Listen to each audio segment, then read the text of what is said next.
बिस्मिल्लाहिर्रहमानिर्रहीम। अस्सलाम वालेकुम रहमतुल्लाहि व बरकातुहू।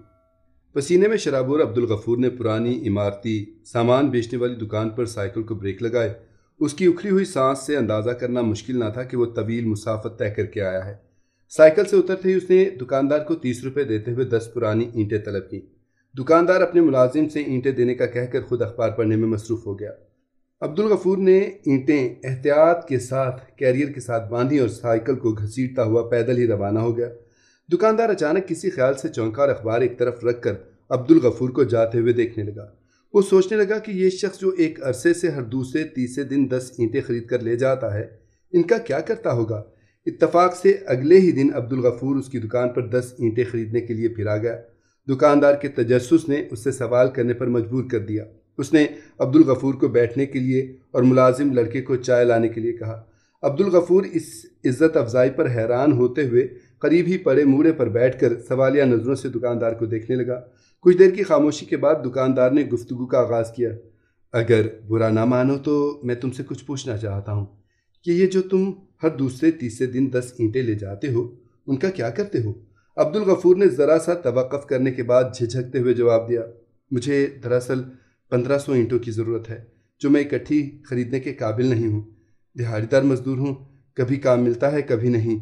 जिस दिन काम मिल जाता है उस दिन मेरी कोशिश होती है कि मैं कुछ ईंटें खरीद कर जमा कर लूँ।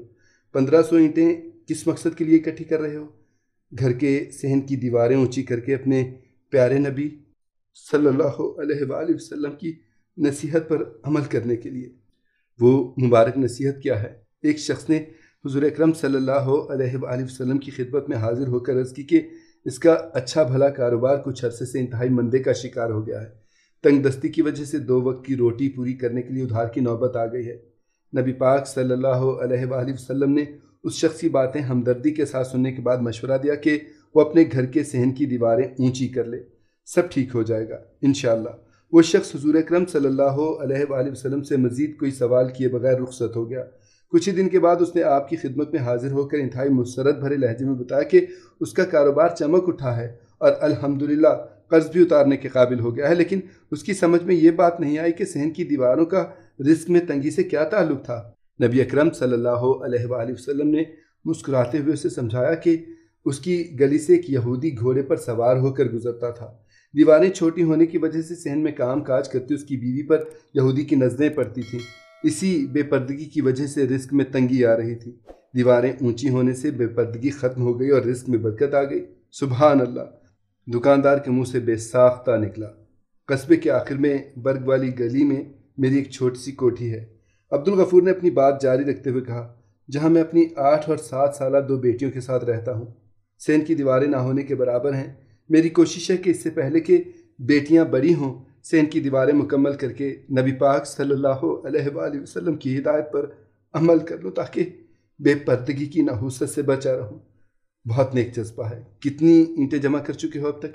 अब्दुल गफूर ने उंगलियों पर हिसाब लगाकर बताया कि 300 से कुछ ज़्यादा ही हो गई हैं। चाय आ गई थी। दुकानदार ने चाय प्याली में उंडेलते हुए सरगोशी की, तुम फिक्र ना करो, तुम्हारे सहन की दीवारें मैं मुकम्मल करवा दूंगा। जी आप। मुझे उम्मीद है तुम मुझे इस नेक काम से नहीं रोकोगे और मेरी ये भी ख्वाहिश है कि तुम मेरी दुकान पर मुस्तकिल मुलाजिम की हैसियत से काम करो।